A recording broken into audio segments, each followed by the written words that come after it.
I put this together in less than 30 minutes, and it's using a technique called Cutaway Applique. So let's get started learning how to create this eclipse quilt together. So the steps of creating this, basically Cutaway Applique, my definition of it, is we're going to stitch around the circle or around the applique shape, then cut away all the fabric that's extra.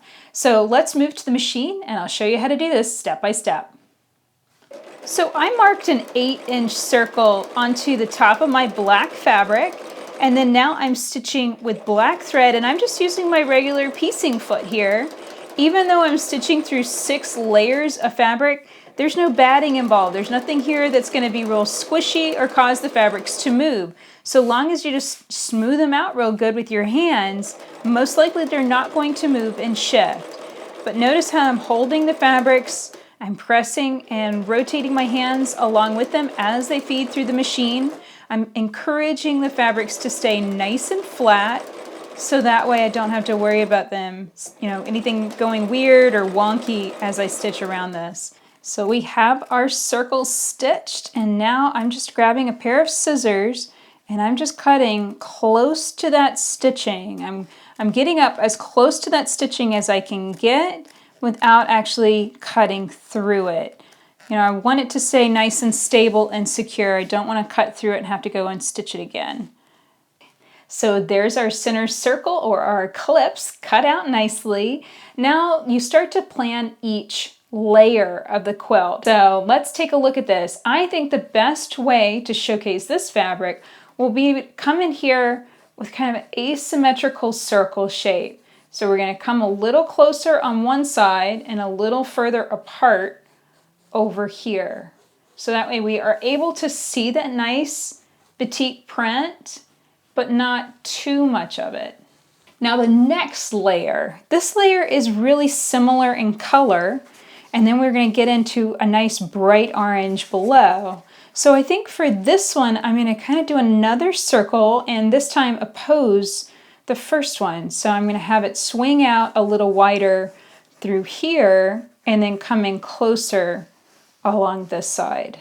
So here you can see our beautiful sun symbols taking shape in the center, and I've taken a look and we've only got about 3 more layers of fabric here before we hit the background of our quilt, and that background's going to be that dark blue. So I want to plan out my rays carefully on the kind of flamey sun ray shape, so that way I don't stitch a really huge shape to start with and then have no extra space for the other 2 fabrics. So I'm just going to do this the easiest way possible, and that is just kind of mark out the, basically a ray coming out to the 4 sides, and then let's also have a ray coming out to the 4 corners. This is going to end up being rather symmetrical, but you know what? The more wild and crazy we can stitch the flame shape, the more interesting it's going to be. Now, in order to stitch this, I'm basically going to stitch kind of a curving flame shape, come to a point and come back. I could do that with my piecing foot, but I think it would be so much easier to free motion quilt it. So I've switched to free motion quilting, and then now I'm just stitching up and forming a point more or less where I planned. And then now I'm going to stitch down, kind of wiggling over to the next point. And notice how I'm not taking that too far away from the edge of the sun.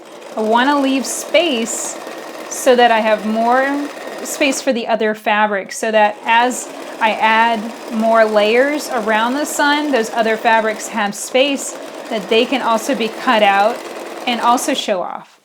So this feels really easy. It's just free motion quilting up some points and along some curvy lines. So we have a little bit more of an interesting edge to clip along this time, so you're going to have to take a little bit more time to make sure you don't clip into the stitching and you also don't clip more than 1 layer of fabric. So I clipped away that last edge, and you can see this beautiful eclipse quilt that we have now. Now, of course, we also have a lot of scraps, and don't worry, I'm going to be doing another fun project using up all of these scraps to create something really creative and fun. So be looking forward to a video on that soon. And I also wanted to show you my first test sample. So this is the first quilt that I created.